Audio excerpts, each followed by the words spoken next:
दूसरा पित्त का हिस्सा बहुत क्लियर है, एकदम स्ट्रेट फॉरवर्ड है कि घी ज्यादा खाएंगे पित्त आपका हमेशा सम रहेगा। और ज्यादा घी खाने का जो समय है वो बारिश के दिनों में और ये जो गर्मी के दिन होते हैं ना, उस समय घी ज्यादा खाइए ताकि पित्त को कंट्रोल करके रखे। और वात के लिए मैं पहले ही बता चुका हूं, शुद्ध पित्त। अभी ये जितनी बात है आप सोचो कितनी सरल है, बस हमें अपनी जीवन शैली में थोड़ा बदलाव करना है। जीवन शैली में बदलाव से पहले मन में संकल्प लेना है कि जी हम तो ऐसे ही चलेंगे, दुनिया जिधर जाए जाए हमें उससे मतलब नहीं, हम तो ऐसे चलेंगे। तो ये तीन चीजें अगर आपने देख ली तो बहुत अच्छा है। अब थोड़ा आगे चलें, अब और दूसरी चीजों पे मैं चलता हूं कि और कौन कौन सी चीजें हैं जो आपके आसपास हैं और आपके वात पित्त कफ तीनों को सम पे लाने में मदद कर सकती है। ये तीनों समभाग में रहें तो अच्छा होता है। और कौन कौन सी चीजें हैं? तो बागवती जी कहते हैं रसोई के बाहर जाने की जरूरत ही नहीं, सब वहीं है। भागवत जी ने एक सूत्र लिखा है, दुनिया का सबसे बड़ा औषधि केंद्र हमारा रसोई घर है। सबसे बड़ा औषधि केंद्र रसोई घर है। अब दुर्भाग्य से हम रसोई में जिनको मसाला कहते हैं ना, मसाला, वहां मसाला कुछ नहीं है, सब औषधि है। मसाले का और औषधि का अंतर मालूम है? ये मसाला तो शब्द ही भारत का नहीं है, पहले तो ये बता दूंगा। ये अरबिक शब्द है, फारसी से अरबी में आया, अरबी से हमारे घुस गया, हिंदी में और जगह जगह घुस गया। ये विदेशी आए तो ये शब्द भी आया।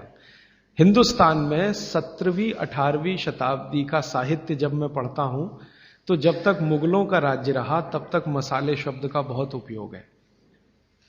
मुगलों के राज्य के पहले एक भी जगह किसी भी शास्त्र में मसाला नहीं है।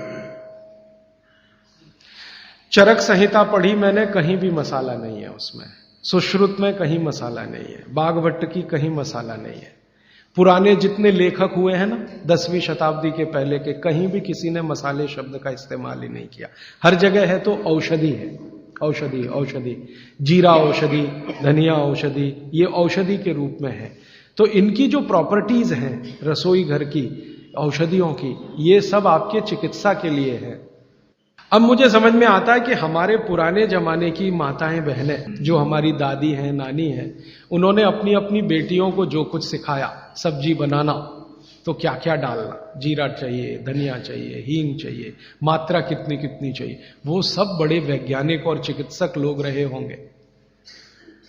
क्योंकि रोज हमारे शरीर में वात पित्त कफ की स्थिति सम और असम होती रहती है। आप जानते हैं सुबह जो है ना वात ज्यादा होता है शरीर में, सुबह सुबह, दोपहर को पित्त ज्यादा होता है, शाम को कफ ज्यादा होता है। तो ये पूरे 24 घंटे में ऊपर नीचे होता रहता है।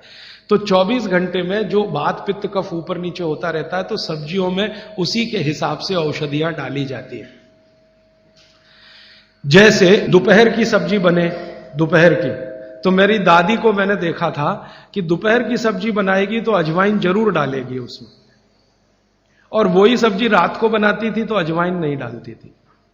तो एक दिन मैंने दादी से पूछा कि यही सब्जी दोपहर को मैंने खाई तो इसमें अजवाइन थी, शाम को खाई तो नहीं, क्यों? तो उसने उत्तर तो नहीं दिया। तो उसने कहा मेरी मां ने ऐसा सिखाया। बस बात खत्म हो गई। अब उस समय मैं भी मान लिया कि ठीक है, उसकी मां ने सिखाया। अब जब मैंने काम शुरू किया ये चिकित्सा पर, तब मेरे समझ में आया कि अजवाइन जो है पित्तनाशक है। घी के बाद, देशी गाय के घी के बाद जो सबसे ज्यादा पित्तनाशक दूसरी कोई चीज है तो वो अजवाइन है। और दोपहर को पित्त भड़कता है, आप जानते हैं, और वो स्वाभाविक है क्योंकि खाना खाने के लिए पित्त भड़कना ही चाहिए। तो उस समय अजवाइन डाली जाती है सब्जी में, क्योंकि दोपहर को ही शरीर को अजवाइन की जरूरत होती है पित्त को सम पे लाने के लिए। तो भारत में ज्यादातर माताएं बहनें ये बात जानती हैं कि दोपहर की सब्जी में अजवाइन चाहिए। दोपहर का दही है ना, दही का मट्ठा, उसमें भी अजवाइन का बघार लगता है। दोपहर की जितनी भी चीजें हैं ज्यादातर अजवाइन ग्रस्त होती हैं या अजवाइन से बनती हैं, क्योंकि पित्त को सम पे रखना है। तो आप सोचो जो लोग ये कर रहे हैं वो बिना कहे कितना बड़ा काम कर रहे हैं, हमने उसका वैल्यूएशन नहीं किया, ये हमारी मूर्खता। हमारे यहां तो एक बहुत बड़ा दुष्कर्म इस देश में हुआ है। अंग्रेजों के हम गुलाम हो गए तो सब कुछ हम भूल गए, अपनी चीजें। अंग्रेजों ने जो सिखाया वही हमें याद है। तो हम जीडीपी का कैलकुलेशन करते हैं अंग्रेजों के फॉर्मूले से। जीडीपी निकलता है इस देश का, ग्रॉस डोमेस्टिक प्रोडक्ट। तो मैंने बहुत बार इस देश के अर्थशास्त्रियों से पूछा कि जीडीपी में आप विचित्र विचित्र कैलकुलेशन करते हैं। जैसे भारत की पुलिस है, उस पर जो खर्चा हो रहा है वो जीडीपी का हिस्सा है। अगर चोरियां बढ़ी, डकैतियां बढ़ी, तो पुलिस का खर्च बढ़ेगा तो जीडीपी बढ़ेगा। और प्रधानमंत्री छाती ठोक के कहेगा मेरे जमाने में जीडीपी 10% से ऊपर बढ़ गया। सो व्हाट, पुलिस का खर्च बढ़ गया, माने चोरियां बढ़ गई, डकैतियां बढ़ गई, अत्याचार बढ़ गए, अनाचार बढ़ गए, तो जीडीपी बढ़ गया, तो क्या बड़ी बात है। तो हमारे जो जीडीपी के कैलकुलेशन है बड़े विचित्र हैं। इसमें चोरी हो, डकैती हो, लूट मारी हो तो जीडीपी बढ़ेगा, लेकिन माताएं बहनें घर में जो करती रहती हैं वो जीडीपी में है ही नहीं, कैलकुलेशन ही नहीं है उसका। भारत सरकार कोई कैलकुलेशन नहीं करती कि किसी माँ ने 1 किलो पापड़ बना दिए तो जीडीपी बढ़ा कि नहीं, तो कहते हैं जी मालूम नहीं बढ़ा कि नहीं बढ़ा, क्योंकि कैलकुलेशन नहीं है।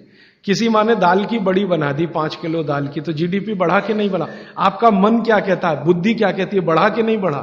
किसी ने बड़ी बना दी, किसी ने पापड़ बना दिए, किसी ने कुछ बना दिया, किसी ने गोंद के लड्डू बना दिए, किसी ने मावे का कुछ बना दिया, तो जीडीपी तो बढ़ ही रहा है, लेकिन हम कैलकुलेट नहीं कर रहे हैं उसको, क्योंकि अंग्रेजों के यहां महिलाओं का किया हुआ काम महत्व का नहीं माना जाता।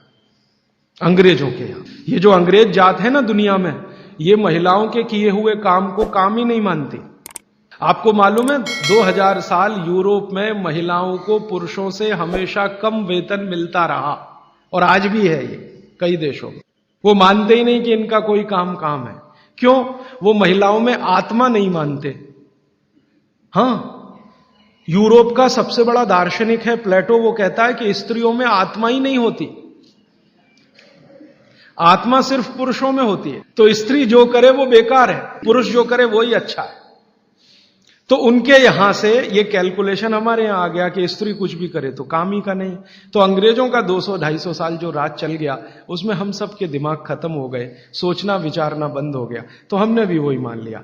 मैं अब इसको बदलना चाहता हूं, और मैं ये समझना चाहता हूं और समझाना चाहता हूं कि स्त्रियां जो कर रही हैं वो किसी डॉक्टर से कम नहीं है।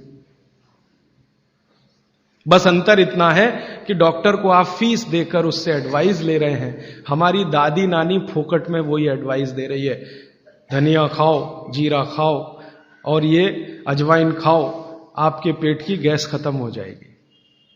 और ये 3500 साल से वैसे का वैसा ही है, अजवाइन खाओ तो गैस खत्म होती ही है। कभी भी आप करके देख लो। आप में से किसी को भी बहुत गैस बनती हो, पेट में एसिडिटी की तकलीफ हो, आज से शुरू कर दो। आप खाना खाया तो उसमें ध्यान रखो अजवाइन ज्यादा रहे, दाल में, सब्जी में, वगैरह वगैरह। और अगर नहीं कर पा रहे हैं तो खाना खत्म करते ही थोड़ी अजवाइन खा लो। अजवाइन ज्यादा तकलीफ ना कर दे, उसका बैलेंस है काले नमक के साथ, तो थोड़ा अजवाइन और काला नमक मिला के हर खाने के बाद खा के देख लो। 3 दिन में ना आपकी गैस बंद हो तो आप जो कहो मैं हारने को तैयार। ये गारंटी मैं नहीं दे रहा हूं, ये गारंटी अजवाइन दे रही है, मेरी गारंटी नहीं है, अजवाइन की गारंटी है। तो वो कहते हैं बागवट जी कि पित्त को सम रखने के लिए हमारे रसोई में घी के बाद जो दूसरी चीज है वो है अजवाइन।